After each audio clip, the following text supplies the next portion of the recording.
কিতাবের মধ্যে লেখা হয় যখন মা যখন সন্তানকে নিয়ে চলে, ওই মায়ের পেটের মধ্যে যখন সন্তানের বয়স 1.5 মাস হয় 2 মাস হয়, মায়ের মধ্যে অশান্তি শুরু হয়ে যায়।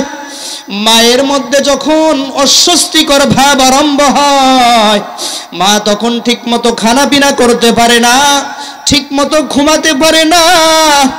মায়ের খাবার যখন খায়, হঠাৎ করে পেটের মধ্যে মোচড় দিয়া বমি এসে যায়, হঠাৎ করে মাথার মধ্যে ঘোরানো আরম্ভ হয়। সন্তান যখন আস্তে আস্তে বড় হয়, তখন মা ঘুমাতে পারে না, নড়াচড়া করতে পারে না। ঘুমের ঘরে চলে গেছে রাত্রিবেলা, স্বামীও পাশে শুয়ে আছে। হঠাৎ করে মায়ের পেটের মধ্যে সন্তান একটু নাড়াচাড়া দিয়েছে। এবার মায়ের পেটের মধ্যে বেদনা আরম্ভ হয়। মা তখন ঘুম থেকে জাগ্রত হয়, একবার এপিঠ হয় আর একবার ওপিঠ হয়। ওই জায়গা পাশেই বাবা শুয়ে আছে, স্বামী শুয়ে আছে। স্বামীর তো খবর নাই, স্বামী তো ঘুমায়, আর এদিকে স্ত্রী একবার এপিঠ আর একবার ওপিঠ। হঠাৎ করে স্বামী জাগ্রত হয়ে গেল। জাগ্রত হয়ে স্ত্রী বলে, কি ব্যাপার, তুমি কি ঘুমাও না? কয়, আমি কেমনে ঘুমাবো, আমার তো পেটের ভিতরে বেদনা আরম্ভ হয়ে গেছে। সন্তান আরম্ভ করেছে নড়াচড়া পেটের মধ্যে, আমি তো ঘুমাইতে পারি না। আরে মুসলমান ইমানদার, আমার মা কত রাত আমাকে কোলে নিয়ে ঘুমাতে পারে না। আমার মা কত রাত ঠিক মতো ঘুমাইতে না পেরে বসে থাকে, একবার দাঁড়ায় আর একবার হাঁটে। আমার মা আমাকে পেটে রেখে ঠিক মতো খানা পিনা করতে পারে নাই। যখন ডেলিভারির সময় হয়, ওই ডাক্তাররা যদি একটা ডেট দিয়ে দেয়, হয়তো অমুক তারিখে তোমার সন্তান দুনিয়ার জমিনে আসবে, মা তখন ভীতু সন্ত্রস্ত হয়ে যায়। স্বামীর হাত ধরে বলে, পা ধরে বলে, স্বামী আমার, সন্তান তো দুনিয়ার জমিনে আসবে। ও স্বামী, আপনার সঙ্গে আমি 2 বছর 3 বছর ঘর সংসার করলাম, জানি না সন্তান দুনিয়ার জমিনে আসবে। কত মানুষে দেখলাম সন্তান ডেলিভারির সময় দুনিয়া থেকে বিদায় নিয়ে চলে যায়। কত মহিলারে দেখলাম এই দুনিয়ার জমিন ছেড়ে চলে গেল। আমিও তো ওই কবর পথের যাত্রী হতে পারি। আমার জন্য মসজিদের হুজুরের কাছে গিয়ে একটু দোয়া চাইবেন, ওই হুজুর যেন আমার জন্য একটু দোয়া করে দেয়, যেন আমার সন্তান আসানের সাথে দুনিয়ার জমিনে চলে আসে। আমার জন্য হুজুরের কাছ থেকে একটু পানি পরা আনবেন, যেন আমি ওই পানি পান করার দ্বারা আসানের সাথে সন্তান দুনিয়ার জমিনে চলে আসে। যখন ডেলিভারির জন্য পেইন শুরু হয়ে যায়, আল্লাহ পাক রব্বুল আলামিনের কি কুদরত, কি কুদরত। আরসালাহুল্লাহু তাআলা বিল হাক্কি বাশীরাও ওয়া নাযীরা وداعيا إلى الله بإذنه وسراجا منيرا أما بعد فقد قال الله تبارك وتعالى في كلامه المجيد أعوذ بالله من الشيطان الرجيم بسم الله الرحمن الرحيم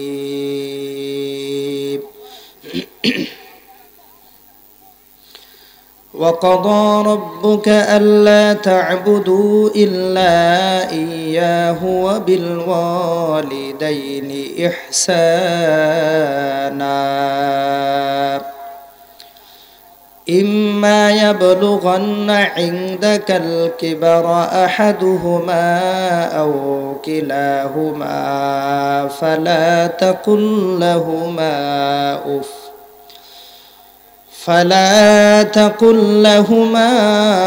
أف ولا تنهرهما وقل لهما قولا كريما وقال النبي صلى الله عليه وسلم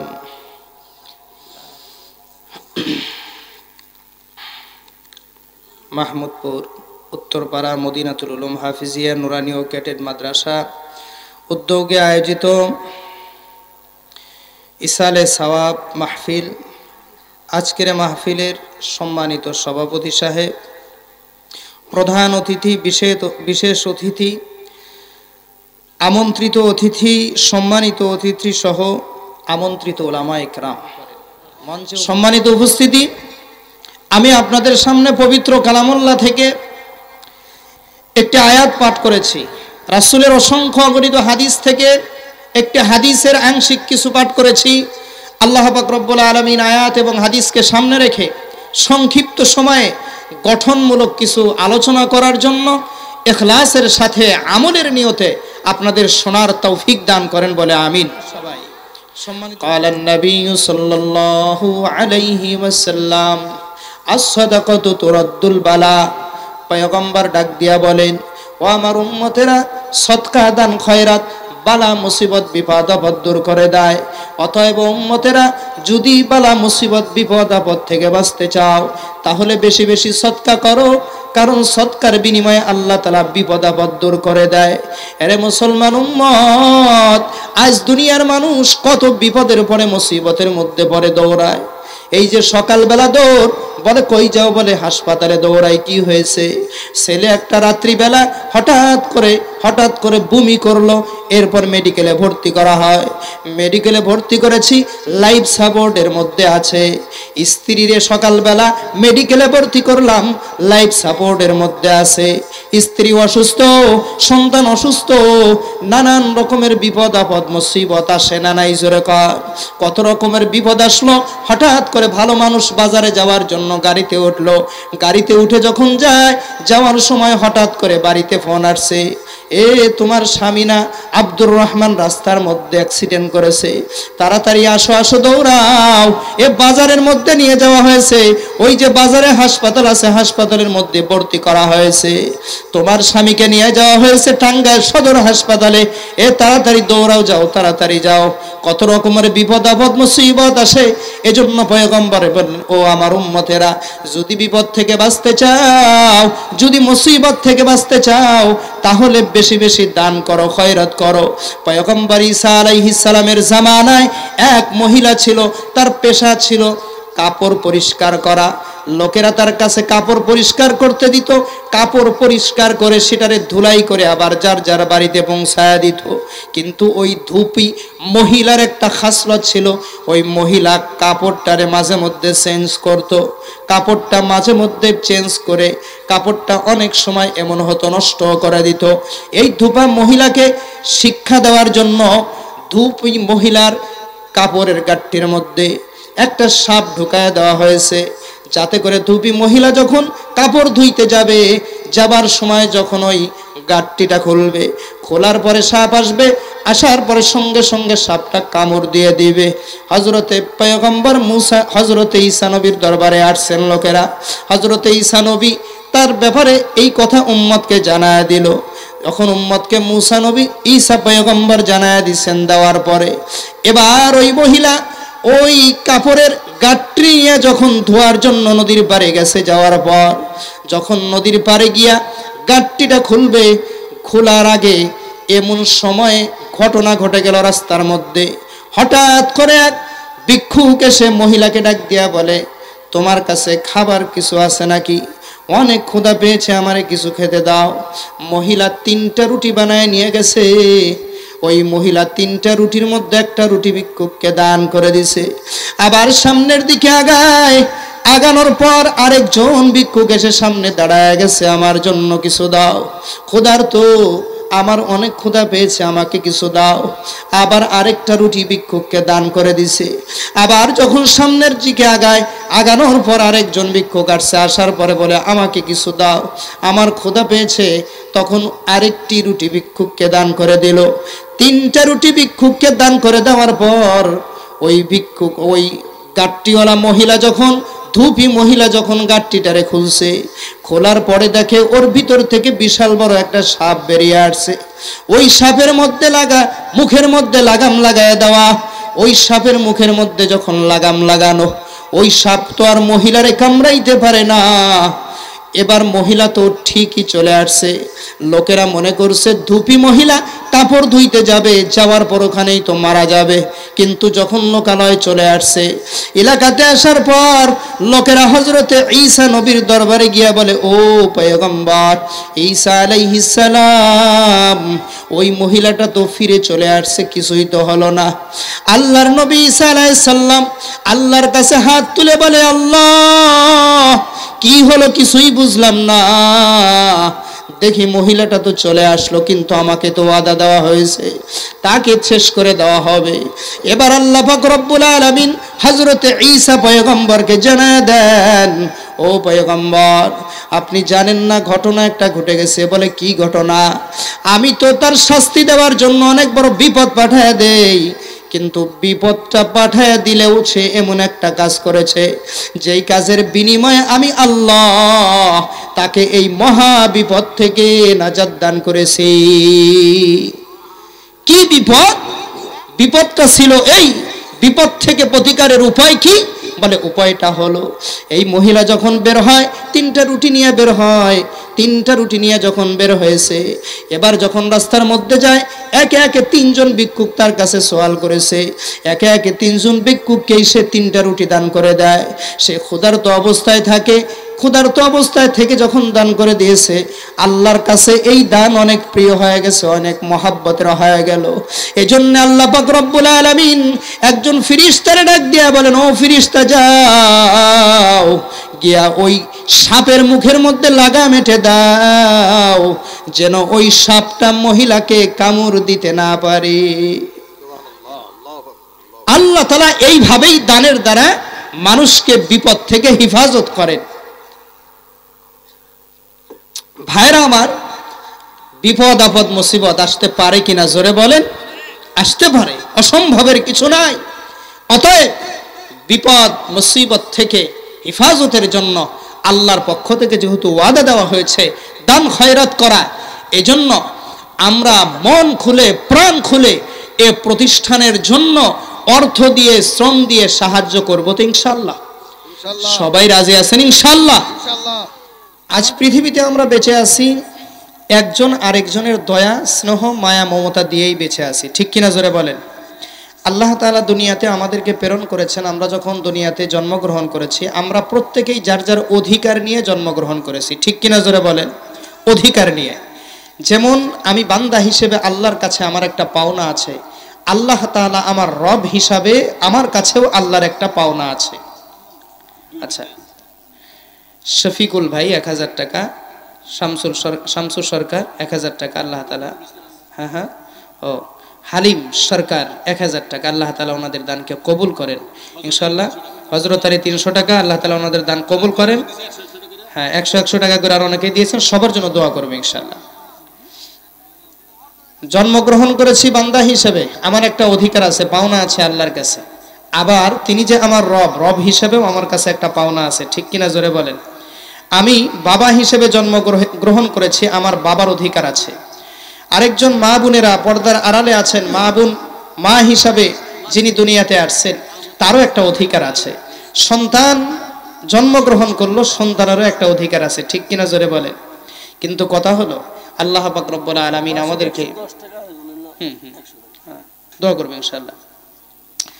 আমরা সবাই একে অপরের কাছে অধিকার রাখি, বা আমিও আরেকজনকে অধিকার দিব। এটাই সর্বপ্রথম যে অধিকারটা, তার অধিকার হলো তিনি আছেন উপরে। তিনি কে বলেন তো?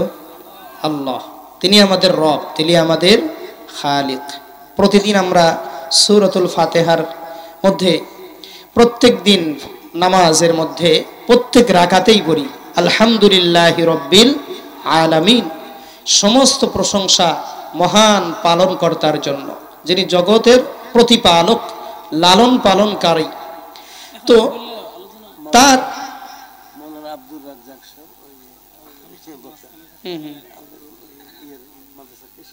আচ্ছা 1000 টাকা।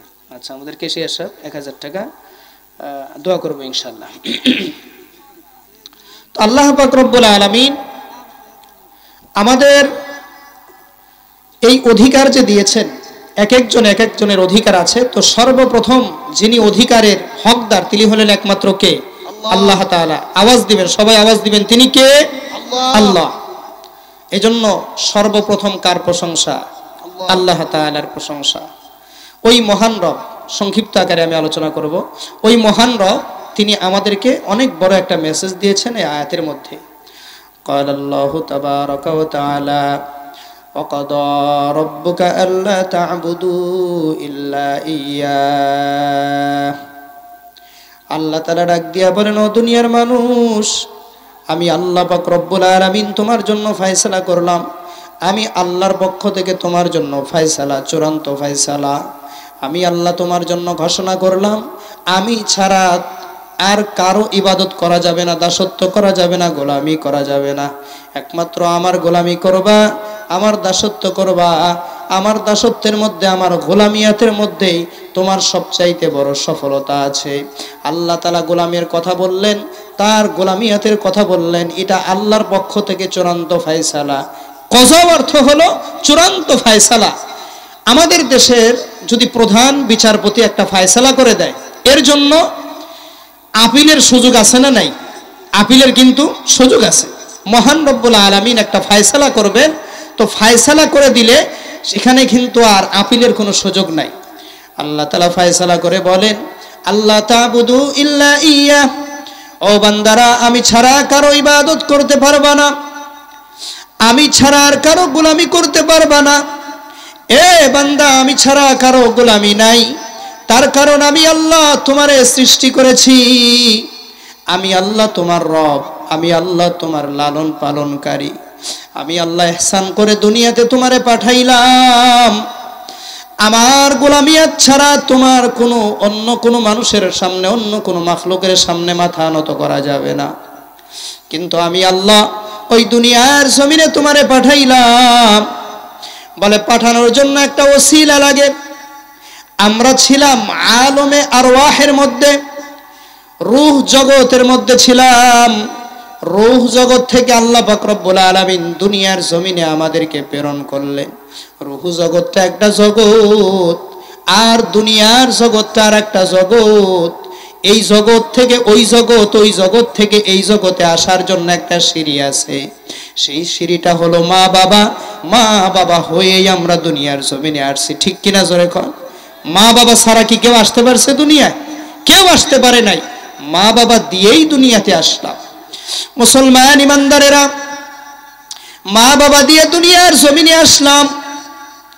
ওই মা বাবার ইহসান, এজন্যই তো আল্লাহ পাক রব্বুল আলামিন কোরআনের মধ্যে জানায় দেন, আল্লাহ তা'বুদু ইল্লা ইয়া ওয়া বিল ওয়ালিদাইনি ইহসানা।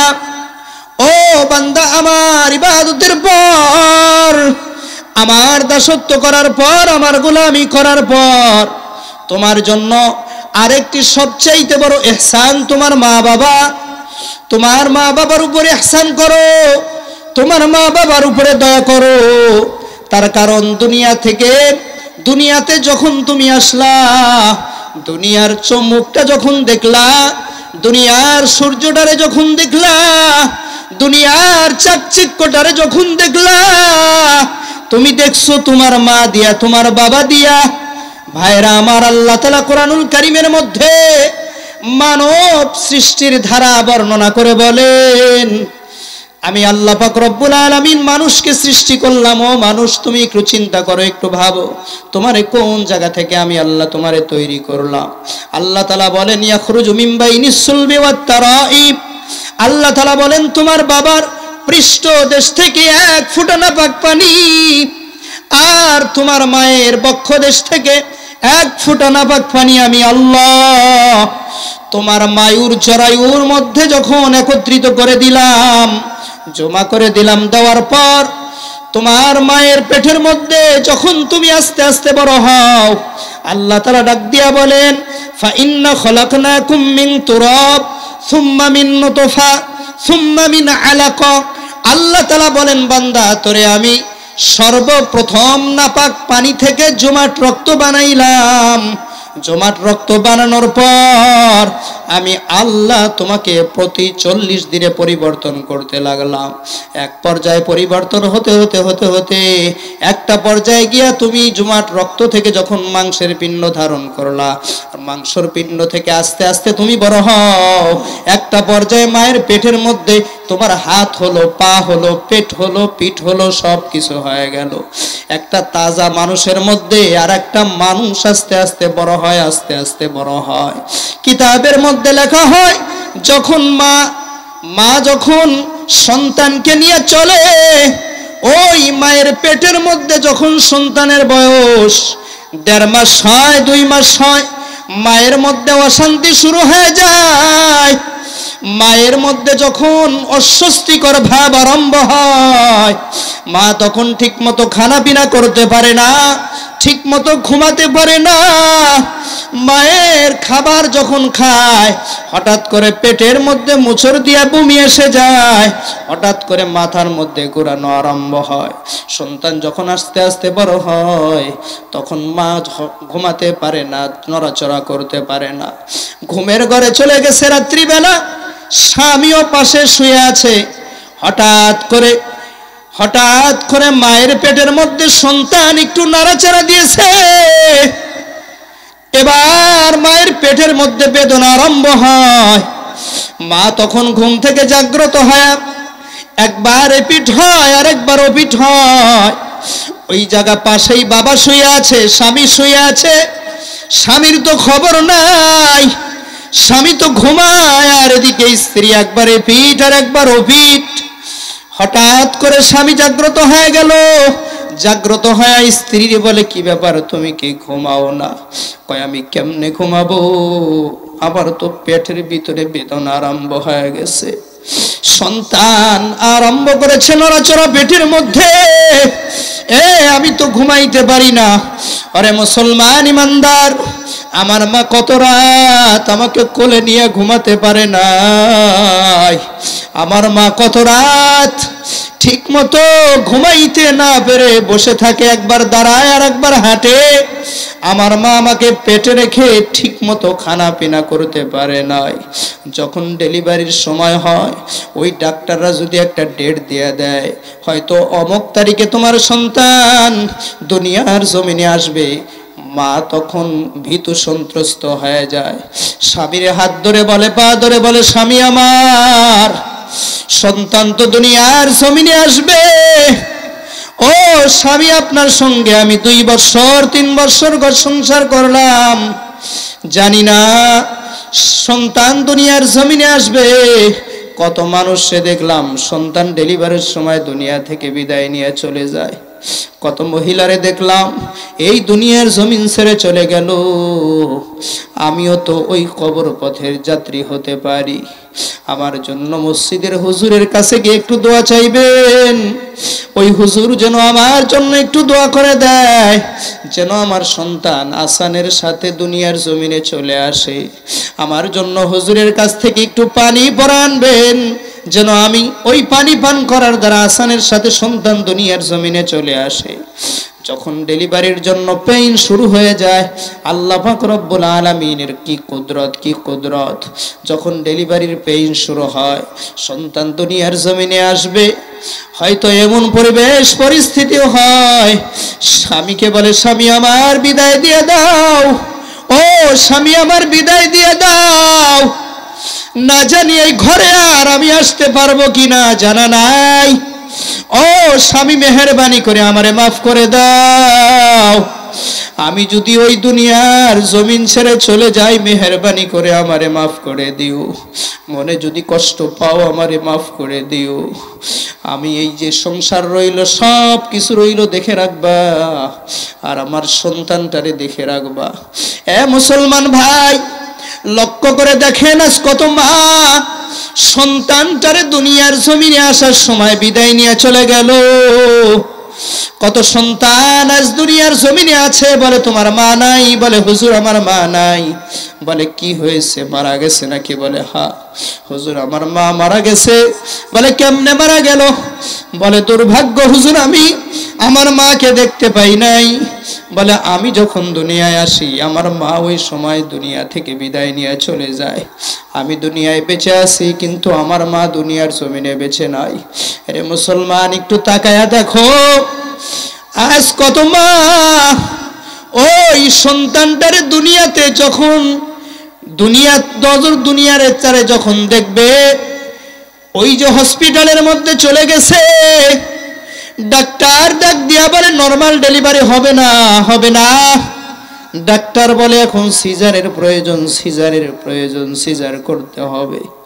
ওই যে ভালো একটা সুন্দর ভালো একটা দেহটারে ডাক্তার অস্ত্র দ্বারা ফেরে একটা দাগ করে দিল।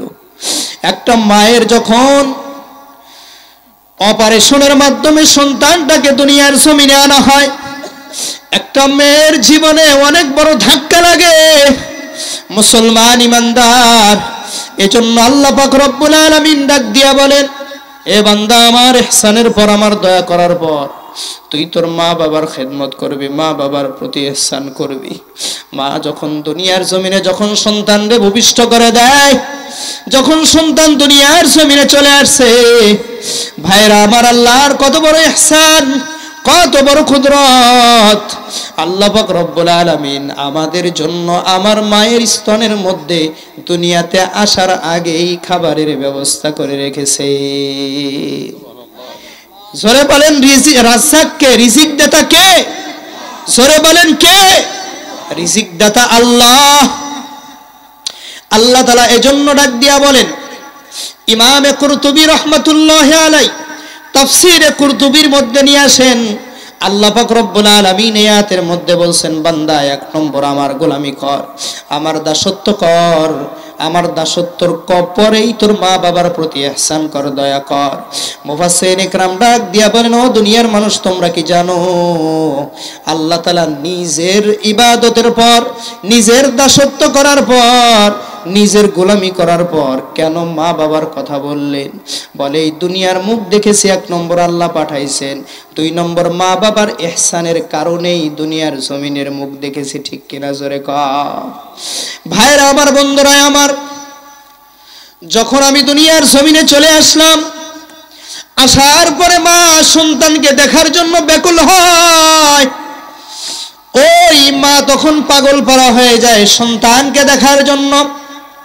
বর্ণনার মধ্যে পাওয়া যায়, একটা সন্তান যখন দুনিয়াতে আসে, মা তখন জিহাদের ময়দানে যেরকম ভাবে একজন শহীদ শাহাদত বরণ করলে সারা দেহের মধ্যে রক্ত দিয়ে মেখে যায়, এরকম মায়ের দেহটাও, মায়ের শরীরের মধ্যে কাপড়ের মধ্যে রক্ত দিয়ে মেখে যায়। যখন রিওয়ায়াতের মধ্যে পাওয়া যায়, আল্লাহ পাক রব্বুল আলামিন ফেরেশতাদেরকে ডাক দিয়া বলে, ও আমার ফেরেশতারা, যেই মা সন্তান ভূপিষ্ঠ দেওয়ার জন্য, সন্তান জন্ম দেওয়ার সময় ইন্তেকাল করলো, ওই মাকে তোমরা শাহাদতের মর্যাদা দিয়ে দাও।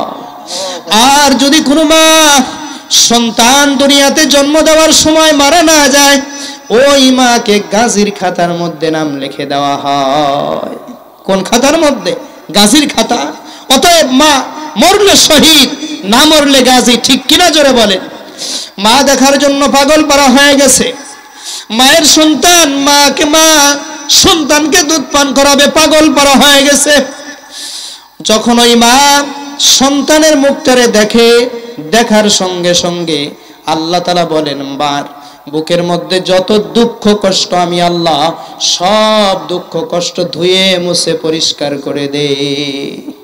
মুসলমান ইমানদার, এজন্য কোনো মা বলে না এই সন্তান পেটের মধ্যে থাকা অবস্থা আমাকে লাথি মেরেছে, আমাকে ঘুষি মেরেছে, আমি খেতে পারি নাই, পান করতে পারি নাই, ঘুমাতে পারি নাই, এই সন্তানকে আমি রাখবো না, এই সন্তানকে আমি দুনিয়ার জমিনে বাঁচায় রাখবো না, এই সন্তানকে আমি মেরে ফেলবো। আল্লাহ তাআলা বলেন, ও বান্দা একটু তাকাও, দেখো আমি আল্লাহ তোমার মায়ের মধ্যে তোমার জন্য মহাব্বতের একটা বন্ধন তৈরি করে দিলাম। মহাব্বতের বন্ধন হয়ে গেল, এমন মহাব্বতের বন্ধন যে এই সন্তান না খেয়ে থাকবে, এটা মা বরদাস্ত করতে পারে না। হঠাৎ করে শিশু কান্না আরম্ভ করেছে, কেউ যদি না বোঝে, শিশুর কান্না বোঝে তার মা, ঠিক কিনা জোরে বলেন? কেউ না বুঝলে মা বুঝে যে আমার সন্তানের ক্ষুধা পেয়েছে, খেতে দিতে হবে। কেউ না বুঝলে মা বুঝে। মা সন্তানের জন্য পাগল পারা, বাবাও সন্তানের জন্য পাগল পারা। মা বাবার ইহসান দিয়ে, দয়া দিয়ে আমরা আস্তে আস্তে বড় হই, ঠিক কিনা জোরে কর, জোরে বলেন? মার ইহসান, বাবার ইহসান, এগুলো দিয়েই আস্তে আস্তে আমরা বড় হই। যখন বড় হলাম, আস্তে আস্তে বড় হই, বিবাহ শাদী করলাম, ঘরে একটা বউ আসলো, কয়দিন পরে সন্তান দুনিয়ার জমিনে আসলো, আস্তে আস্তে মহাব্বত ভাগাভাগি হতে আরম্ভ হলো। যতদিন পর্যন্ত সন্তান বিবাহ করে না, ততদিন পর্যন্ত মা বাবার পাগল হয়ে যায়, ঠিক কিনা জোরে কর? এই মা বাবার পাগল, মা বাবা সন্তানের জন্য নিঃস্বার্থে ভালোবাসে, মহব্বত করে। আর ওই সন্তান যখন আস্তে আস্তে বিবাহ শাদীর কাছাকাছি চলে যায়, বিবাহ শাদী হয়, বিবাহ শাদী হওয়ার পর যখন স্ত্রী হয়, সন্তান হয়, ওই মা বাবার প্রতি যে মহব্বত ছিল, আস্তে মহব্বত ভাগাভাগি হয়। আস্তে আস্তে স্ত্রীর প্রতি মহব্বত গভীর হয়, সন্তানের প্রতি মহব্বত গভীর হয়। আস্তে আস্তে দিন যায়, মহব্বত তাদের প্রতি গভীর হয়। মা বাবা আস্তে আস্তে বৃদ্ধ হতে থাকে, তারা হতে থাকে দুর্বল, আর সন্তান সব দিক দিয়ে হতে থাকে সবল। একটা পর্যায়ে গিয়া মা বাবা যত দিন যায় তত আরো দুর্বল হয়।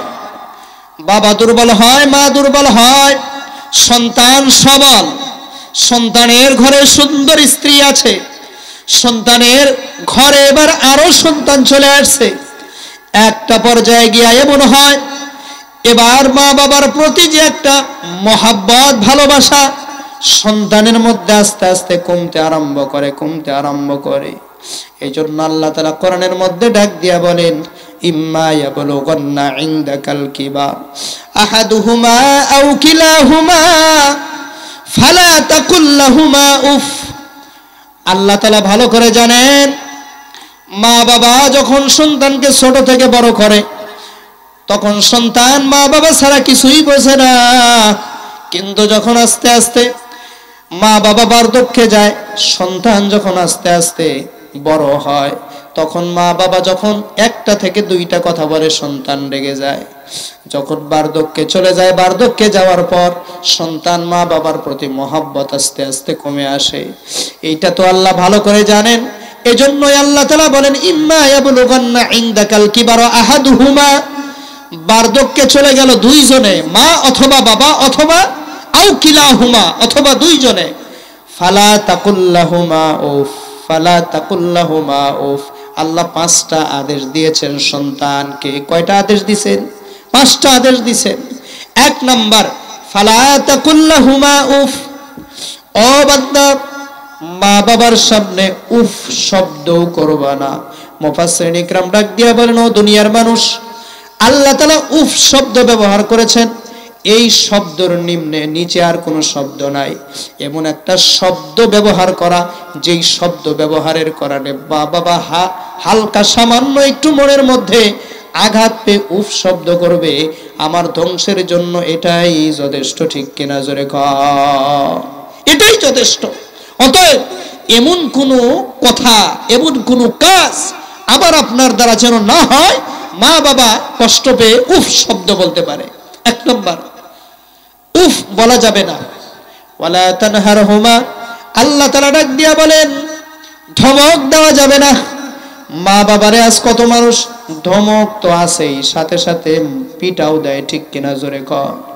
অনেক মানুষ মা বাবাকে গালমন্দ করে, মা বাবার সঙ্গে দুর্ব্যবহার করে, মা বাবার সঙ্গে খারাপ ব্যবহার করে, মার গায়ে হাত তুলে, বাবার গায়ে হাত তুলে, আসে না নাই জোরে কর?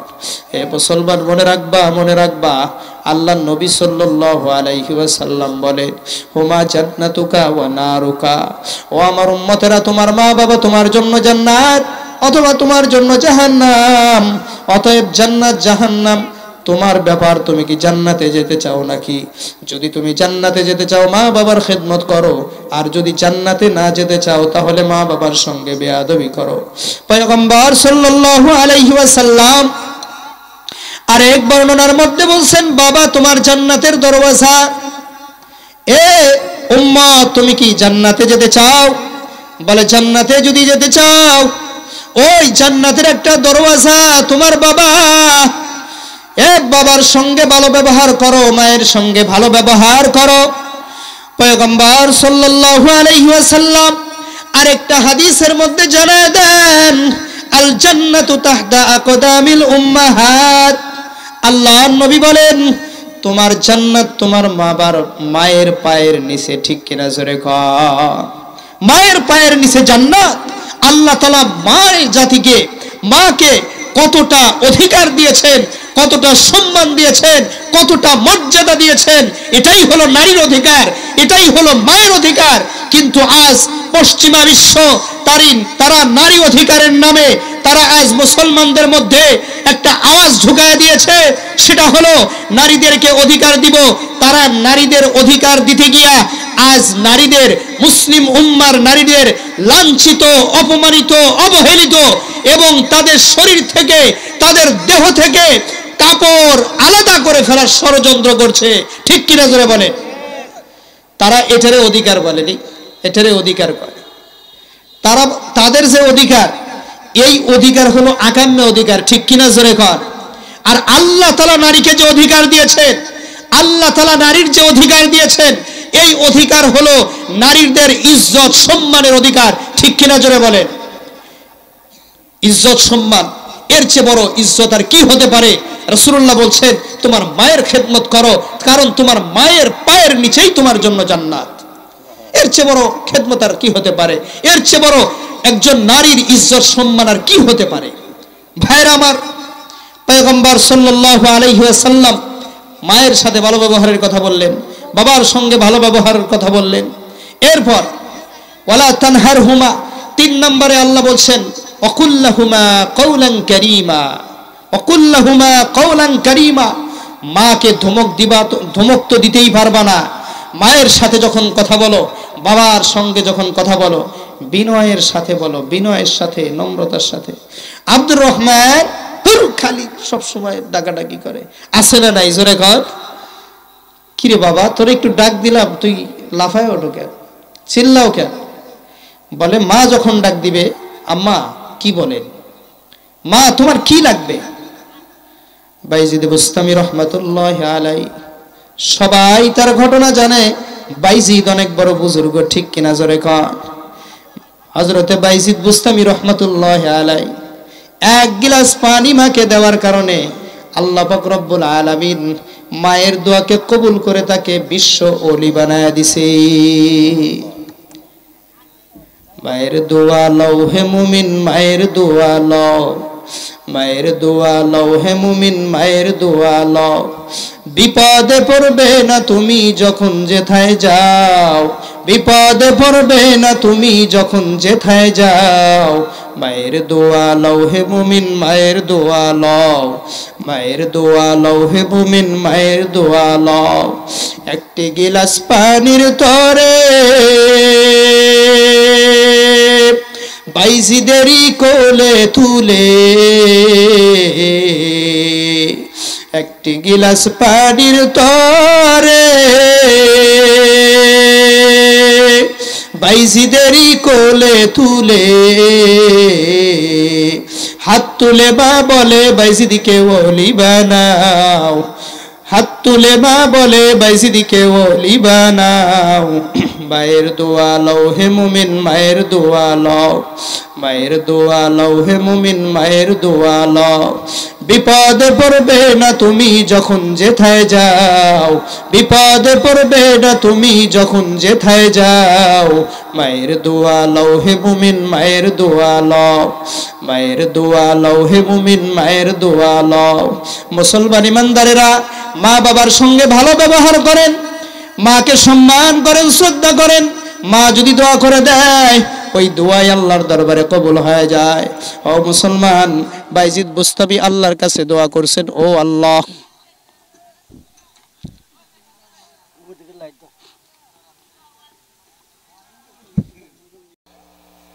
এমন একটি মহামারী ধারণ করেছে, মা বাবা সন্তানের অধিকার আদায় করে না, সন্তানও মা বাবার অধিকার আদায় করে না। আলোচনাটা ফিনিশিংয়ে আসার প্রয়োজন ছিল। এজন্য মা বাবার যেরকম অধিকার রয়েছে সন্তানেরও অধিকার রয়েছে। মা বাবা যেরকম ভাবে সন্তান থেকে হকদার পাওনাদার, অনুরূপভাবে সন্তানও মা বাবা থেকে পাওনাদার। অতএব আমাদের পরিবার, আমাদের সমাজ, আমাদের রাষ্ট্র, এটাকে সুন্দর করতে হলে সর্বক্ষেত্রে শান্তি শৃঙ্খলা বিরাজের জন্য আমাদেরকে কোরআন সুন্নাহর আইন মেনে নিতে হবে। ঠিক কিনা জোরে বলেন? আমাদের মধ্যে কোরআন সুন্নাহর শিক্ষা ব্যাপকভাবে চালু করতে হবে। যে সন্তান আলেম হবে, ওয়াল্লাহি আল্লাহর কসম করলে হালফ হবে না, যে সন্তান প্রকৃত আল্লাহওয়ালা হবে, আলেম হবে, সে সন্তান জীবনে কোনোদিন মা বাবার সঙ্গে বেয়াদবি করতে পারে না। এজন্য সন্তানদেরকে আলেম বানায়। এলাকার মধ্যে ওলামা ইকরাম যত বেশি হবে তত বেশি সমাজের মধ্যে দ্বীনের ফেজা কায়েম হবে, তত বেশি দ্বীনের চর্চা হবে।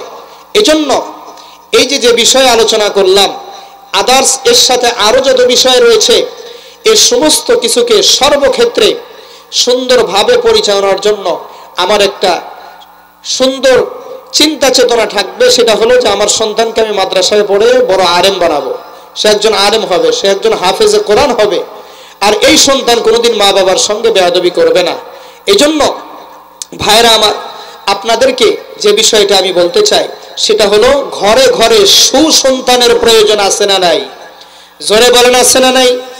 সুসন্তানের প্রয়োজন আছে। সুতরাং সুসন্তান কিভাবে হবে? বলে সুসন্তান হতে হলে নয় কোরআনের ছোঁয়া লাগবে, যে কোনো ভাবে হোক কোরআনের কি লাগবে? ছোঁয়া লাগবে। নবীর আদর্শ, আল্লাহর হুকুম এবং নবীর আদর্শ লাগবে। চাই সেটা সরাসরি আলেম হয়ে হোক, অথবা আলেমের সাথে সম্পর্ক রেখে হোক, অথবা আলেমের সাথে ভালোবাসা, আলেমের সাথে সুসম্পর্ক দিয়ে যেভাবেই হোক, একমাত্র এভাবেই যদি আমি দ্বীনের উপরে চলতে পারি এবং আমি একজন সুসন্তান হতে পারি, তাহলে আমার মা আমার বাবা কখনো আমার আপনার দ্বারা কষ্ট পাবে না। সুতরাং এই দ্বীনের এই সমস্ত বুঝগুলো আমার মধ্যে আপনার মধ্যে আসার জন্য, এজন্যই একজন দিনদার মুত্তাকি পরহেজগার স্ত্রীকে দেখেও বিবাহ করা। যেই স্ত্রী সন্তান পেটে থাকা অবস্থায় কোরআনের তেলাওয়াত করবে, ঠিক কিনা জোরে কর? এখন বর্তমান তো মাশাআল্লাহ একেবারে শহর গ্রাম সব জায়গাতেই আছে একটা, ঠিক কিনা জোরে কর? হ্যাঁ, বুঝছেন তো? আপনারা বুঝছেন নাকি? হ্যাঁ, না মনে হয় এই এলাকায় মনে হয় নাই, গোপালপুরে আছে এটা, আর সব জায়গায় আছে। সেটা হলো যে মোবাইল সব জায়গাতেই আছে, মোবাইলের আমল সব জায়গাতেই চলে। এই যে মোবাইল, পেটের সন্তান আর আমি, নাটক, সিনেমা, গান বাজনা, ছবি, উলঙ্গপনা, বেহায়াপনা যা কিছু দেখছি, তো এগুলো দেখলাম পেটের সন্তান আর কোন পর্যায়েরই হবে বলেন? এজন্য বাইজিদ বুস্তামি এমনিতেই হয় নাই, মা সারা রাত কান্না করছেন, দোয়া করছেন। এজন্য মায়ের জাতি, একটা সুসন্তান পেতে হলে অবশ্যই তোমাকে রাত্রি জাগরণ করে আল্লাহর কাছে কান্না করতে হবে। হযরতে জাকারিয়া আলাইহিস সালাম বলছেন, রব্বি হাবলি মিনাস সালিহিন, হে আল্লাহ আপনি আমাকে নেক সন্তান দান করেন। এজন্য ভাইরা আমার, নেক সন্তান কে কে চান? হাত উঠান। নেক সন্তান কে কে চান? হাত উঠান। আল্লাহ তাআলা সবাইকে নেক সন্তান দান করেন বলে আমিন। আল্লাহ তাআলা প্রত্যেকের সন্তানকে যেন হাফেজে কোরআন হিসেবে কবুল করে নেন, বলেন আমিন। আজ আমাদের বাংলাদেশ, আমাদের দেশটা হলো মুসলমানদের দেশ, মুসলিমদের সংখ্যা এই দেশের মধ্যে বেশি, ঠিক কিনা জোরে কন? এই দেশ, আমাদের রাষ্ট্রীয় ধর্ম হলো ইসলাম। এ দেশের মানুষ শান্তিপ্রিয়, আর মুসলিম উম্মাহ তারা সব সময় শান্তি চায়, আর ইসলাম ধর্মই তো শান্তির ধর্ম, ঠিক কিনা জোরে কন? ইসলাম ধর্মের মানুষেরা, মুসলিম উম্মাহ যেরকম নিজেরা নিজেদেরকে সম্মান করে, শ্রদ্ধা করে, বর্তমানে মুসলমানেরা, মুসলিম উম্মাহ তারা অন্য জাতিদেরকেও, চাই সে হিন্দু হোক, বৌদ্ধ হোক, সবার উপরে তারা তাদেরকে ওই রকম ভাবে শ্রদ্ধা করে, তাদেরকে সম্মান দেয়। অতএব আমাদের বাংলাদেশের মধ্যে সংখ্যালঘু যারা আছে তারা খুব নিরাপদেই বসবাস করছে, ঠিক কিনা জোরে বলেন?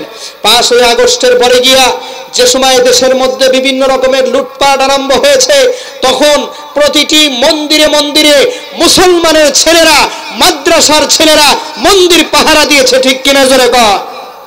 অতএব আজকে পশ্চিমা বিশ্ব সহ ভারতের মিডিয়া সহ যারা আজ বাংলাদেশকে নিয়ে ষড়যন্ত্র করছে, যারা আজ বাংলাদেশকে নিয়ে বলছে যে বাংলাদেশের অমুসলিমদের উপরে মুসলমানেরা জুলুম করছে, নির্যাতন করছে, মনে রাখবেন আমাদের বাংলাদেশের অমুসলিমদের ধর্মীয় গুরুরা কয়েকদিন আগেও আমাদের প্রধান উপদেষ্টার সাথে বৈঠক করেছেন।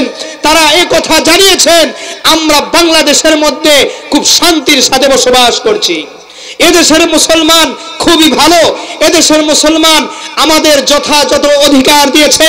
সুতরাং তোমরা ওই দিল্লিতে বসে, তোমরা ওই গদির উপরে বসে সেখান থেকে বাংলাদেশকে নিয়ে আজে বাজে মন্তব্য করবা, সেটা কখনো বাংলাদেশের মানুষ বরদাস্ত করে নেবে না, ঠিক কিনা জোরে কর। ভাইরা আমার, এজন্য বলতে চাই আমরা বাংলাদেশিরা, আমরা মুসলিম উম্মাহ, আমরা শান্তি প্রিয়, ঠিক কিনা জোরে বলেন। আমরা শান্তি প্রিয়, আমরা পরিবারের মধ্যে শান্তি চাই, আমরা সমাজের মধ্যে শান্তি চাই, আমরা আমাদের রাষ্ট্রের মধ্যে শান্তি চাই। অতএব আগামী ভবিষ্যতে রাষ্ট্রপ্রধানের কাছে, আমাদের সরকার প্রধানের কাছে এটাই দাবি থাকবে, আমাদের বাংলাদেশ একটি সুন্দর দেশ হবে, যেখানে সমস্ত মানুষের ধর্মীয় অধিকার থাকবে, সবাই নিজ নিজ ধর্মকে সুন্দরভাবে পালন করতে পারে এবং কোরআন সুন্নাহর কথাকে উলামায়ে কেরাম বলিষ্ঠ কণ্ঠে মানুষের সামনে প্রচার করতে পারে, কোন রকমের বাধা না থাকতে পারে, এরকম একটা বাংলাদেশ আমরা আগামীতে দেখতে চাই, ঠিক কিনা জোরে বলেন। আল্লাহ তাআলা কবুল করেন, বলি আমিন। ভাইরা আমার, এই যে আমাদের সন্তানেরা 5ই আগস্টে এই যে আন্দোলন করে, এই যে আবার যে একটা নতুন ভাবে যে স্বাধীনতার বিষয়টা হলো, এই স্বাধীনতায় এই আমাদের সন্তানেরা যেটা করলেন, তাদের তো একটাই চাওয়া পাওয়া, সেটা হলো কিভাবে বাংলাদেশের মানুষের স্বাধীনতা ফিরে আসে। এর মধ্যে প্রধান যে স্বাধীনতা, সেটা হলো ধর্মীয় স্বাধীনতা, ঠিক কিনা জোরে বলেন। ধর্মীয় স্বাধীনতা, কেননা ভাইরা আমার আপনারাই বলেন তো, ধর্ম ছাড়া বাঁচার কোনো রাস্তা আছে? ইসলাম ধর্ম ছাড়া, জোরে বলেন, ইসলাম ধর্ম ছাড়া বাঁচার কোনো রাস্তা আছে? আর পৃথিবীতে যত মানুষ আছে সবাই যে কোনো একটা ধর্মের অনুসারী, এবং যে ধর্মের অনুসারী সে মনে করে আমার ধর্মই আমাকে মুক্তি দিবে, এ ধর্ম মানলেই আমি মুক্তির পথে চলে যাব ইনশাআল্লাহ। এরকম আমরা যেরকম মুসলমানেরা এটা মনে করি, ওই অমুসলিমেরাও তারাও তাদের ধর্ম মানে এই নিয়তেই মানে। অতএব কথা হলো ধর্ম ছাড়া কেউ আগায় না। অতএব আমরা আমাদের বাংলাদেশের মধ্যে সর্বপ্রথম আমাদের ধর্মটারে আগে রেখে আমাদের বাংলাদেশের প্রতিটি মুসলমান কিভাবে দিনদার হয়, মুত্তাকি হয়, পরহেজগার হয়, প্রতিটি এলাকার মধ্যে মাদ্রাসা মক্তব গড়ে ওঠে, প্রতিটি মসজিদের মধ্যে মক্তব হয়, এবং আমাদের সন্তানেরা তুমি স্কুলে পড়ো, মাদ্রাসায় পড়ো, ভার্সিটিতে পড়ো, যেখানেই থাকো না কেন তুমি কোরআন শিখো। তার কারণ যেই সিনার মধ্যে কোরআন থাকবে ওই সন্তানই একটা সময় গিয়া উকিল হবে, ব্যারিস্টার হবে, এসপি হবে, ডিসি হবে। আর যার হৃদয়ের মধ্যে কোরআন থাকবে ওই সন্তান কোনোদিন দুর্নীতিবাজ হতে পারে কি? হতে পারে? হতে পারে না। ওই সন্তান কখনো দেশের মধ্যে কোনো রকমের কোনো টেন্ডারবাজি করবে না, দেশের মধ্যে কোনো শৃঙ্খলা করবে না। এজন্য ভাই আপনারা এই মাদ্রাসাটাকে গুরুত্ব দিবেন তো সবাই ইনশাআল্লাহ। এই মাদ্রাসার হাফেজ সাহেব